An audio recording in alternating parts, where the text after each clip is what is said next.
How's it going, everybody? Welcome back to another Prehistoric Kingdom Dev Diary. This is, of course, for June of 2025, and there's a lot of things that we need to talk about. They surprised us with the fact that in Update 15, we're going to be getting breeding and nests and egg laying and stuff like that. I am so incredibly happy for that. That is like a step in the direction of us being able to make our own functioning ecosystems. And it's just something that helps make these animals feel way more alive. Of course, it's something that Jurassic World Evolution 3 is introducing, and now Prehistoric Kingdom will be introducing it within like the next few months. That is so awesome. I'm so happy about that. Yeah, and also it's currently 30% off on Steam. Prehistoric Kingdom is until July 11th. If you want to go and pick up the game for yourself, I highly recommend it. It's easily one of my favorite games ever. So here's some things that they listed. There were some key takeaways from the last few months. That players loved the baby animals, which is true. We all adored them. They were absolutely amazing. We really wanted to work on breeding, and breeding would add even more gameplay to the vets and diseases coming in Update 16. Diseases are coming in Update 16. That's pretty cool. That's another thing that helps everything feel a lot more in depth. And then we get a really cool image right here of two Tyrannosaurus parents with their little baby Tyrannosaurus chicks, and even more on the way. And they have these sort of like dirt nests going on here. And all of this foliage looks really cool as well. It's really awesome. This is seriously awesome. So here's some things to keep an eye out for when breeding gets added to the game. First of all is fertility. Some animals are going to be a little bit more fertile than others.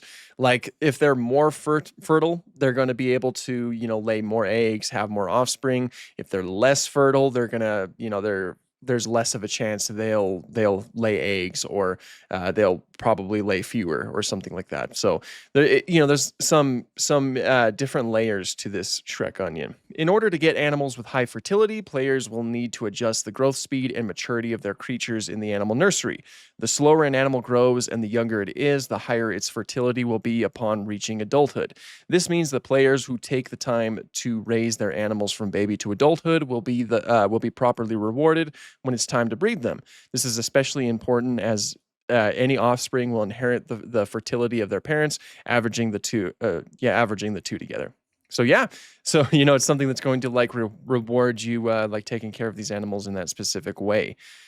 Breeding season and courtship. This is also something I'm really excited for. It's not just simply like you put a male dinosaur and a female dinosaur into an enclosure and like eventually you see a nest. There's going to have to be like breeding involved. And let me just read. Throughout the year, each species has their own breeding season. This can be seen through the Paleopedia or by looking at the animal's biology panel. An indicator displays how long the season lasts and where you currently are in the year. So, for example, the T-Rexes, breeding period would be July to September. During that point in the year, its incubation time is 3 months. Embryo survival chance is at 50%. Mating system, something I definitely struggle to pronounce. Nesting module, nest large. Of course, you'll need like different size nests for different animals. They all have different nests and things like that, but I think that's something that they talk about a little bit more. Parenting, the mother-only parents, which is interesting. Clutch cohesion, high. Clutch size, 2 to 5. It's going to be anywhere from 2 to 5 eggs in a clutch. With that's cool. I like that. Again, makes everything feel like it's in depth. I like it. It makes things a little bit more complicated. And then during their breeding season, adult animals have a chance to partake in courtship. While this process can be simple for many species, others, such as Lielanosaura, have a unique dance move performed by males. Courtship attempts can be accepted or rejected by females, leading to either a positive or a negative encounter.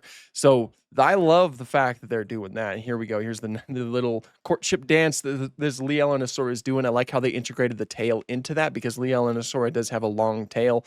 So it's cool to like give it a little bit of like a reason why it's so long. And the fact that it can either be accepted or rejected by the female is just so cool to me. It's like the fact that this poor fella could get the Carnotaurus from Prehistoric Planet treatment, where it's like this Lielanosaura female over here is like, nah, and then she just walks away. So the fact that there's a chance, like, you know, say you want to put a male and a female together in an enclosure and you hope that they lay eggs. Well, what if the female rejects it and you don't get any eggs? That's probably, that's something that many zoos experience nowadays where it's like they have issues with animals breeding, and it's, a big problem in that way. I like that. I like that. So here we go into the nesting and the bedding. A successful courtship means that the female has been bred and has the potential to carry offspring for the remainder of the breeding season. In order to actually receive babies, however, the player must add specific modules to their habitat. Dinosaurs will require a nest, while mammals require a birthing bed. If the player does not include these modules into the habitat, animals will never carry offspring, allowing players to selectively choose when they want naturally born babies. That's also cool. Like maybe if you don't want your animals to breed, it's just don't place these into your game. So that's a cool thing. Of course, you get like different size nests and whatnot. As it says right here, different species require different size nests. Like you probably wouldn't do a huge nest for a Psittacosaurus. You'd probably do that for like T-Rex, of course. I love this. I love the way that this nest looks. The way that they have like the vegetation on top of the eggs to keep them warm. It's very cool. Very, very alligator-like. After a successful courtship, the female will seek out a nesting module to claim as her own. Once claimed, she will physically dig up the nest or birthing bed, changing its features in real time. Nests in particular can be built up into craters or mounds, while birthing beds have dried grass and leaf litter. Got another one right here, little Velociraptor nest. Here's the T-Rex working on her nest right here. Keep pausing it. I'm looking at it just grow like that.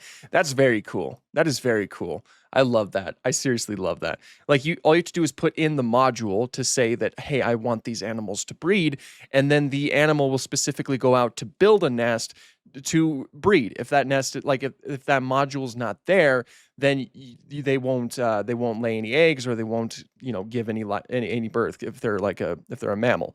That's cool. That's cool. That gives you a little bit more control, because not everybody wants a breeding program in their park, I'm sure. But especially if you're trying to make like a natural ecosystem and you want these animals to breed and just like have it being self-sustainable, that's a good tool to have. Keeper's note: Tyrannosaurus will build a mound-styled nest in the final update. A mound style, that's good, because I think that the most theropods would have had a mound style nest. Players can also select what species are allowed to use a nest or a birthing bed before they're claimed. This makes it easy to have separate nesting areas for animals that share the same habitat. For example, the Coelodonta and Elasmotherium. So it's like you want this little nodule to only be for the Elasmotherium babies. Same as this woolly rhino over here. These fellas wouldn't be able to partake in that. That's pretty cool. The next generation. Once the nests have been fully built up, eggs will appear. Each egg now has a health bar and must be tended to by the parents, or in the future by vests. I can't speak. I'm sorry. If the parents spend too much time away finding food or water, the egg health will drop, gradually killing the eggs one at a time. Ooh. After the incubation period has ended, baby dinosaurs will finally hatch at the nesting site. I like that it's not like a guarantee that these animals are going to actually hatch. Again, makes it feel natural, makes it feel real. I like that. I think that's so cool. Here we go. Here's a mammal. You just have some vegetation on the ground. This is a birthing bed right here. And look at that mammoth in the background and that keeper. So cool. Birthing beds work similarly. Though unlike dinosaurs, mammals are more resilient and less at risk of losing offspring at the end of their incubation period. Or at the end of their incubation period, the mother will rest and deliver her babies on the birthing bed. Nests and birthing beds will return to their original dirt-like state a short time after the babies have been born, allowing new parents to claim the module. Oh, that's cool. Yeah, because it's like you won't really need it anymore. You got your little cubs over here. So why go through all this? To put simply, animals that are born in the park have a higher amount of animal points than those that were bred in the nursery. Investing into breeding is a great way to get your park rating up without spending thousands on cloning new individuals. This will be especially important come update 16, when the animals can finally die of old age. See, now I only play Sandbox, so still. Now that you know how breeding works, we wanted to quickly showcase how much dynamism has gone into our nests, as mentioned above. Both nests and birthing beds start out as dirt mounds. It's only once they've been claimed that the animal will build the module into their desired nest. Cool. Just get different styles of nests going on here. That's so cool. We also have 4 different egg types, including ovoid, round, soft, and long eggs that actually sit on the outside of the nest. Just like what you'd see in the dinosaurs like Oviraptor in real life, which is true. And actually, Oviraptor would lay them in pairs, like how you see right here. It'd be like 2 eggs at a time. And that's correct. I like that. Each species can also have its own egg colors, making them even more distinct. That is so cool. I love that. And look at the way that they look like with the eggs laid out. And that is very much like an Oviraptor nest right there. What's also cool is that the amount of eggs roughly depend on how many babies are actually incubating. It's not an exact one for technical reasons, but if your dinosaur has a small clutch, it'll be reflected in the nest. And yes, once the babies hatch, the cracked eggshells will also be left behind. The baby Gallimimus, we actually saw this image before. I haven't talked about it, but look how cute the baby Gallimimuses look. So excited for the Gallimimus in general. That's going to be an awesome addition. In case you missed it, we showed, yeah, okay. So yeah, those are, oh, here's another picture. Look at them. Look at these little fellas. Look at these little heartbreakers. I love it. Here's the ontogeny of a baby Gallimimus. Such a good job on the Gallimimus in general. It's so good. It looks so good. It looks just like that's probably one of the best Gallimimus that we've gotten in any media depiction. And then, of course, there's the Mesozoic environments. For this section, we'd like to highlight our environments artist Nathan, who has spent the last 6 months exclusively working on the plants. Finally, 32 species and over 200 variants later, this monumental task is finished. Nathan can rest now. He can't. Sorry, Nathan. Oh, poor Nathan. Thanks to these additions, 22 new paleobotany formations will be added in Update 15, greatly expanding the world map in the excavations menu to keep things readable. Dig sites now use unique icons depending on if they are Mesozoic, Cenozoic, or Paleoflora related. That's cool. Mesozoic, boreal, and of course, we've talked about this before, but you're going to get like actual Mesozoic plants, like actual fossil plants, which is going to you can make your enclosures accurate technically, and I love that. Boreal has 2 plant species, a fern-like ground covering called Aculia, I think, and a coniferous tree named Athrotaxites. The Athrotaxides? I don't know. The trees in particular often offer a variety of shapes and even dead variants. Yeah, there's dead variants right there, so that's going to be cool. The Paleo or Mesozoic desert. Desert also has 2 species. The first is Ephedra. I'm not good with paleobotany, plants, but a diverse plant that can look like shrubbery or a tree. The second is a particular mouthful referred to as, I'm not doing that. It's best recognized by its large leaves and cones that grow from its center. And they look very nice. See, this looks nice. This looks like All Yesterdays right here, like the cover of All Yesterdays with the Protoceratops.